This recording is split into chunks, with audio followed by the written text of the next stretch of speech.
Bismillah, assalamualaikum guys, jumpa lagi di channel Jurnal Terupdate. Nah, lagi-lagi ini muncul pertanyaan guys, apa sih sebenarnya kekuatan besar dari sosok Pak Jokowi ini sebenarnya? Jadi tak perlu berlama-lama, langsung saja kita simak video ini guys, yang diungkap oleh Hasan Nasbi. Bismillah. Misalnya Pak Jokowi bilang, misalnya Pak ini nggak bisa satu putaran kalau misalnya bukan soal satu putaran, kalau itu data saya yang benar. Iya. Tapi misalnya Abang bilang bisa waktu itu. Iya kan dari awal bilang. Iya, Jawa Tengah misalnya. Atau misalnya Jawa Tengah, ini misalnya. Saya kan punya keyakinan Jawa Tengah sulit untuk menang. Oke, Pak Jokowi punya keyakinan Jawa Tengah bisa menang berdasarkan pengalaman dia dan pengetahuan dia soal dan ternyata soal benar masyarakat guys, Jawa Tengah. Menurut saya valid. Ya. Lebih valid Pak Jokowi. Oke. Kalau saya kan hanya berpikir satu Indonesia kita bisa menang satu putaran, tapi Jawa Tengah kayaknya mungkin harus lepas. Tapi buat Pak Jokowi ini, Jawa Tengah bukan hanya bisa menang, tapi harus menang, dan kemudian dia bisa buktikan itu. Sampai sesolo-solonya, Iya betul. menang, gitu. Jadi lebih valid karena ada pengalaman gitu loh, ada pengalaman untuk itu. Gitu. Jadi kita kadang-kadang harus tahu diri juga.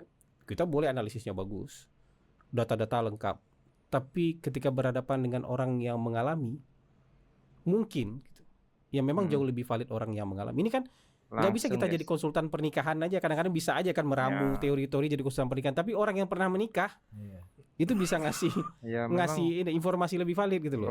Ini nggak seperti yang ditulis itu gitu. Ini ada hal-hal lain yang mungkin bisa saja luput dari riset dan dari pengamatan gitu. Saya pernah Bang diminta Ari pidato di lamaran salah satu tim Total Politik kan. Pidato, kasih nasihat pernikahan. Kasih nasihat. Bagus banget. Gara-gara nggak ada orang Bang. Bagus nasihatnya. Siapa mewakili abang-abang nih kan? Gua lah paling abang-abang. Mungkin dia. Valdo Maldini belum datang. Saya mewakili keluarga waktu Nggak itu. mungkin lu kan waktu itu. Jadi gua lah sebagai kasih nasihat pernikahan. Kasih lah nasihat pernikahan paten. Dan bagus, orang terkesima semua Bang. Iya, itu bisa bagus tapi belum tentu valid. Betul, tepuk tangan. Tapi begitu terakhirnya saya kasih disclaimer, tapi saya belum kawin. Gak ada gunanya nasihat lu katanya. Nasihatnya pasti ada gunanya, tapi ketika berhadapan dengan kenyataan, yang valid itu kenyataan tadi. Iya, minimal indah didengar ini Bang. Gak segampang yang lu omongin Alfonso. Iya, Kayak gitu-gitu. Jadi makanya saya bilang kalau misalnya Pak Jokowi yang jadi ketua One Team Press atau Pak Jokowi yang jadi ketua Dewan Pertimbangan Agung misalnya, kalau ingin itu dihidupkan lagi, ya sangat valid dan sangat sangat berbobot gitu loh. Ketika itu misalnya menjadi porsi yang berikutnya buat Pak Jokowi. Nah Bang, Abang kan kenal Pak Jokowi itu menjelang Pilkada 2012 kan dulu kan, Pilkada DKI kan. Dan waktu itu Pak Jokowi udah 2 kali menang. Nah, kalau udah 2 kali menang ini buat apa lagi dengar Abang punya analisis ini gitu kan? Karena saya udah otoritatif nih, udah menang 2 kali. Nah, sementara gue minta data mentah aja. Bang Hasan kan belum pernah di pengalaman eksekutif, tapi sebagai seorang profesional, apa yang membuat Abang waktu itu akhirnya kayaknya Abang bisa meyakinkan Pak Jokowi untuk jalan bareng? Atau justru malah Abang di sana dalam pertemuan-pertemuan dengan Pak Jokowi membahas elektoral, sebagai orang yang punya track record bagus gitu ya di elektoral, Abang jangan-jangan cuma jadi quote unquote yes man-nya Pak Jokowi aja tukang cap. Paten Pak, udah paten. Nah gitu-gitu udah. Tapi yang jadi ciri khas beliau itu kan open minded banget. Bahkan informasi dari banyak pihak tuh diserap semua. Bahkan kadang-kadang beliau kan pura-pura nggak tahu, gitu ya. Jadi gimana bagusnya, padahal dia sudah tahu ini barang gitu, atau udah tahu lebih baik daripada kita. Dan itu merangsang lawan bicaranya untuk mengeluarkan semua ilmunya ini Bang ya. Ilmu dan kemampuannya. Jadi itu taktik lah untuk menyerap. Tapi yang saya alami sejauh ini memang Pak Jokowi itu cari teman berpikir. Kalau dia punya concern sama sesuatu itu dia mungkin panggil banyak orang. Gak cuma kita bisa aja GR, kita sebagai salah satu yang diundang, tapi kan nggak cuma kita, pasti banyak yang diundang.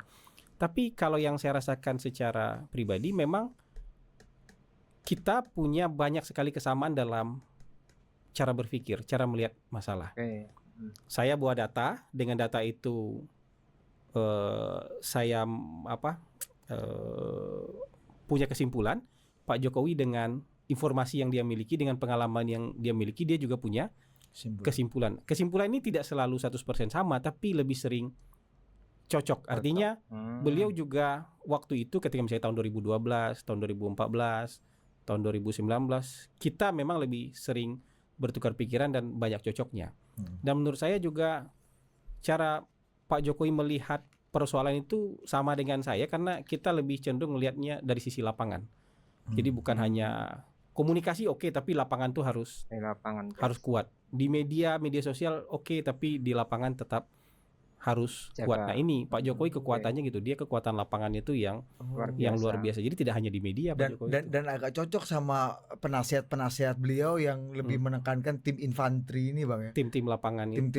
Nah tim lapangan ini harus disupport sama kemudian oleh tim media, sosial media yang memadai, yang kuat gitu. Tapi kalau cuman kuat di sosial media, di lapangannya nggak ada kan kopong juga, apa yang mau kata-kata mutiara aja isinya nanti sosial medianya kan kayak gitu. Jadi Pak Jokowi lebih gitu. Jadi kalau pengalaman saya mungkin kita nggak yes man, kita mengeluarkan ide, gagasan, analisis, tapi Pak Jokowi kalau nggak sepakat dia challenge itu. Oh pernah terjadi kayak gitu Bang? Wah itu juga berkali-kali lah dia challenge itu. Dulu kan orang juga mikir Pak Jokowi ini boneka Bu Mega. Tapi kan ternyata enggak. Dan Pak Jokowi pasti punya kesadaran itu. Mungkin orang pikir ini keberlanjutan ini nanti yang mengendalikan tetap Pak Jokowi. Enggak begitu, terpilih jadi presiden Pak Prabowo yang jadi presiden. Tapi apakah Pak Jokowi hilang relevansinya? Enggak. Dia kan tetap jadi orang yang penting. Mungkin tempat bertanya, mungkin lebih sering bertanya kepada Pak Jokowi daripada ke orang lain mungkin di Republik ini, bisa aja. Karena punya pengalaman, punya success story. Ini kan dua hal yang pengalaman banyak orang punya loh. Tapi success story sebanyak Pak Jokowi punya success story nggak banyak orang yang punya. Ini yang jadi kekuatan juga ini. Jadi menurut Abang, oke guys, memang tidak sedikit guys kalangan yang mengagumi sepak terjang daripada Pak Jokowi ini guys, dan mengakui kehebatan Pak Jokowi. Mereka tidak segan-segan untuk mengatakan bahwa Pak Jokowi adalah seorang politisi yang hebat dan handal. Pembawaannya yang tenang tetapi mengagetkan dan mencengangkan. Jadi Hasan Nasbi yang menyebutkan salah satu kekuatan Pak Jokowi adalah success story. Pak Jokowi dinilai mempunyai banyak pengalaman, cerita kesuksesan sepanjang karirnya guys. Hasan Nasbi juga menyebut Pak Jokowi itu selalu melihat persoalan dari sisi lapangan, sehingga kekuatan lapangan Pak Jokowi inilah yang menjadi kekuatan yang sangat luar biasa. Kalau menurut saya sendiri, saya melihat bahwa kekuatan utama Pak Jokowi adalah sisi humanisnya guys. Di sisi ini kita bisa menyebut beberapa hal saja seperti kesederhanaan, kerendah hatian, ketulusan dan penghormatannya kepada rakyat maupun pejabat bawahannya guys. Contohnya Pak Jokowi pernah memayungi para pejabat bawahannya saat hujan, termasuk memayungi Raja Salman saat menjadi tuan rumah guys. Lalu dia tidak segan untuk mencium tangan Bu Mega juga. Dia juga pernah membantu memakaikan sepatu untuk Kiai Hasyim Muzadi. Dari sisi-sisi humanis inilah yang agaknya masih sulit ditandingi oleh para tokoh lainnya. Jadi itulah guys, sebenarnya kekuatan besar dari sosok Pak Jokowi guys. Mungkin untuk video kali ini cukup sekian ya guys ya. Bagaimana menurut kalian? Tulis komentarnya di bawah ini ya guys ya. Saya izin pamit dulu. Wassalamualaikum warahmatullahi wabarakatuh.